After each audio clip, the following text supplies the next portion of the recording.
হারটা, এই হারটা দেখো, এটা আমি একটা দিয়েছিলাম পিকচারে ছবি, এত সুন্দর করেছে, পিকচারের থেকেও বেশি ভালো হয়েছে। সারাদিন খেটে খুঁটে নেল করবার পর ক্লায়েন্টের কাছ থেকে এত সুন্দর একটা রিভিউ পেলে কার না ভালো লাগে বলো। এটা হচ্ছে আশা দিদি, আমার জীবনের ফার্স্ট ক্লায়েন্ট। আমি কিন্তু নেল এক্সটেনশন শিখতে শিখতেই কাজ করা স্টার্ট করে দিইনি। প্রথমে আমি ভালো করে শিখেছি, আমি বাড়িতে আমার বান্ধবীদের হাতে প্র্যাকটিস করেছি, এক্সাম দিয়েছি, তারপরে এক্সামের কাজ দেখে আশা দিদি আমাকে বুকিং করেছিল।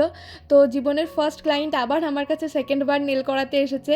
তো এটা ছিল হাতের নেলটা, কেমন লাগলো জানাবে। আর আশা দিদির পায়ের কন্ডিশনটা প্রথমবার ছিল প্রচণ্ড খারাপ।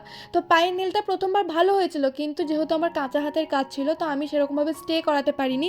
কিন্তু দ্বিতীয়বার আশা দিদি আমার কাছে ভরসা করে আবার নেল করেছে, এটা ভেবেই যে তুমি কিন্তু এবার অনেকটা সময় হয়ে গিয়েছে, তুমি ভালো করে নেল শিখেছো, এবার কিন্তু তোমাকে ভালো করে দিতে হবে।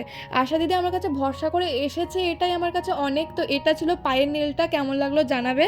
আর এটা হচ্ছে আশা দিদির বৌদির হাতের নেল।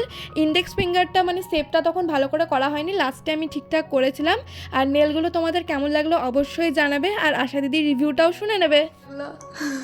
আমার নেল করে খুবই ভালো লেগেছে, ফার্স্ট টাইম করেছিলাম তখনও খুব ভালো লেগেছিল, আর এখন সেকেন্ড টাইম করলাম, এই যে আমি নেল করেছি দেখো, খুব খুব ভালো লেগেছে, দারুণ পছন্দ হয়েছে, মানে আমি যতটা ভেবেছিলাম তার থেকেও বেশি ভালো হয়েছে। পায়েও করেছি, পায়েরটাও খুব সুন্দর হয়েছে। দেখো, আর একটা হয়েছে এই হাতটা দেখো, এটা আমি একটা দিয়েছিলাম পিকচারে ছবি, এত সুন্দর করেছে, পিকচারের থেকেও বেশি ভালো হয়েছে, খুব সুন্দর হয়েছে। থ্যাংক ইউ দৃষ্টি।